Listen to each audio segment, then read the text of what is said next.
नमस्कार दोस्तों, आप सब कैसे हैं। आशा करता हूं कि आप सब अच्छे ही होंगे।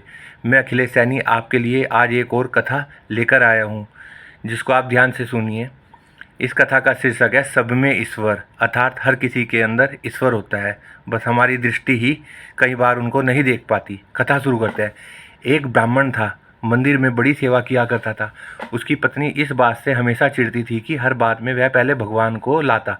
भोजन हो, वस्त्र हो या हर चीज़ पहले भगवान को समर्पित करता। एक दिन घर में लड्डू बने। ब्राह्मण ने लड्डू लिए और भोग लगाने चल दिया। पत्नी इससे नाराज़ हो गई। कहने लगी, कोई पत्थर की मूर्ति जिंदा होकर तो खाएगी नहीं, जो हर चीज़ लेकर मंदिर की तरफ दौड़ पड़ते हो। अब की बार बिना खिलाए न लौटना, देखती हूँ कैसे भगवान खाने आते हैं। बस ब्राह्मण ने भी पत्नी के ताने सुनकर ठान ली कि बिना भगवान को खिलाए आज मंदिर से लौटना नहीं है। मंदिर में जाकर धूनी लगा ली। भगवान के सामने लड्डू रखकर विनती करने लगा। एक घड़ी बीती, आधा दिन बीता, न तो भगवान आए न ब्राह्मण हटा। आसपास देखने वालों की भीड़ लग गई। सभी कौतूकवश देखने लगे कि आखिर होना क्या है। मक्खियाँ भिनभिनाने लगी। ब्राह्मण उन्हें उड़ाता रहा। मीठे की गंध से चींटियाँ भी लाइन लगाकर चली गई। ब्राह्मण ने उन्हें भी हटाया। फिर मंदिर के बाहर खड़े आवारा कुत्ते भी ललचाकर आने लगे। ब्राह्मण ने उन्हें के भी खदेड़ा। लड्डू पड़े देख मंदिर के बाहर बैठा भिखारी भी आ गया। एक तो चला सीधे लड्डू उठाने, तो ब्राह्मण ने जोर से थप्पड़ रसीद कर दिया। दिन ढल गया, शाम हो गई, न भगवान आए न ब्राह्मण उठा। शाम से रात हो गई। लोगों ने सोचा ब्राह्मण देवता पागल हो गए हैं। भगवान तो आने से रहे। धीरे धीरे सब घर चले गए। ब्राह्मण को भी गुस्सा आ गया। लड्डू उठाकर बाहर फेंक दिए। भिखारी, कुत्ते, चींटी, मक्खी तो दिन भर से ही इस घड़ी का इंतजार कर रहे थे कि सब टूट पड़े। उदास ब्राह्मण भगवान को कोसता हुए घर लौटने लगा। इतने सालों की सेवा बेकार चली गई, कोई फल नहीं मिला।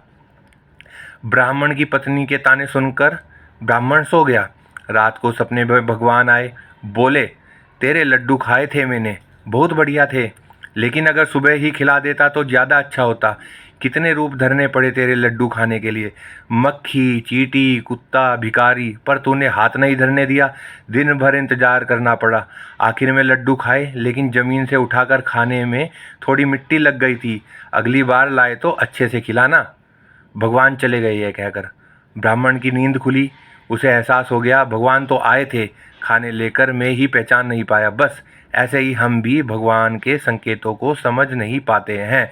दोस्तों, कई बार किस के रूप में कब कहाँ कैसे सामने आ जाए, भगवान प्रकट हो जाए, या फिर हमारा ही चिर परिचित लोगों के अंदर कुछ क्षण के लिए आकर ज्ञान, उपदेश या मार्गदर्शन दे जाए, ये समझ पाना और स्वीकार करना पाना मुश्किल हो जाता है। माया का पर्दा सब कुछ सामने होते हुए भी देखने नहीं देता, भ्रम बना देता है। इष्ट, गुरु, आचार्य, यह सब वही पर्दा हटाकर आपको सच्चाई दिखाने के लिए होते हैं। और कई बार व्यक्ति इस हद तक अंधेरे का आदी हो चुका होता है कि पर्दा हटने के बाद की रोशनी से उसे और ज़्यादा परेशानी लगती है। फिर आंखें बंद कर देता है, फिर कहेगा पहले ही सही था। इसलिए कहते हैं, मुझ में राम, तुझ में राम, सब में राम समाया। सबसे कर लो प्रेम, जगत में कोई नहीं पराया। नमस्कार दोस्तों, जय सिया राम दोस्तों।